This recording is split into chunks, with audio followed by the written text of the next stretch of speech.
I recently had a talk with my friend John Green about his new book. You've actually written a very serious book about tuberculosis. You know, I am obsessed with TB, not least because of you. You took me to Ethiopia in 2014 and kind of lit me up about global health. And if it weren't for that trip, there's no way this book would exist. So thank you. Well, there were a lot of aspects of the history of TB that I hadn't known about before I read the book. Tell us briefly about how the Stetson fits in. There was a hat maker in New Jersey named John Stetson who got TB and was told to go west, like so many people were back then. As he recovered, he noticed that the hats out west weren't very good. You know, they had the straw hats brought up from people in Mexico and Texas. They had coonskin caps that were bug infested, and so he invented the Stetson, all because of consumption.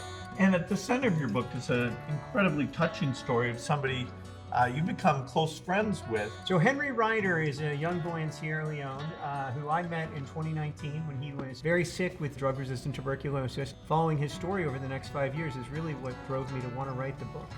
It looked pretty grim for him for a while there. I mean, he had the form of TB you really don't want to get, which is drug-resistant TB. Yeah. You know, for a lot of people who are in Henry's situation, they just don't survive.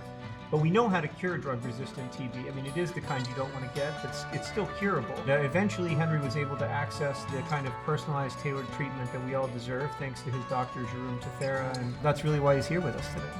Well, it's the biggest killer of all the infectious diseases. You know, I have to say, I'm optimistic we can make progress on TB. We've got some better diagnostic, better drugs. You know, part of that's really getting more people to know and care and get more resources put into this fight. Yeah, it's really frustrating, and TB has been an under-resourced disease for generations now. And right now, as you know, we face significant headwinds when it comes to government funding. I mean, TB's been curable since the 1950s, so we need to get the existing technologies that we have to the places where it's most needed. It's a disease of the poorest. It's one of the most inequitable diseases there are, and we'll have to come up with new drugs, and the Gates Foundation does have a trial of a vaccine. Yeah, it's a very exciting phase 3 trial for a vaccine. We haven't had a new one in 105 years, and we haven't had a good one ever. Right. So to have a good one would be an absolute game changer. We have made some important progress that I'm really proud of. If you think about the number of people who were dying of TB a generation ago, when I graduated from college, you know, we've reduced that by 50%, but we know we could reduce it by much, much more. I look forward to working with you on TB. Thank you, Bill.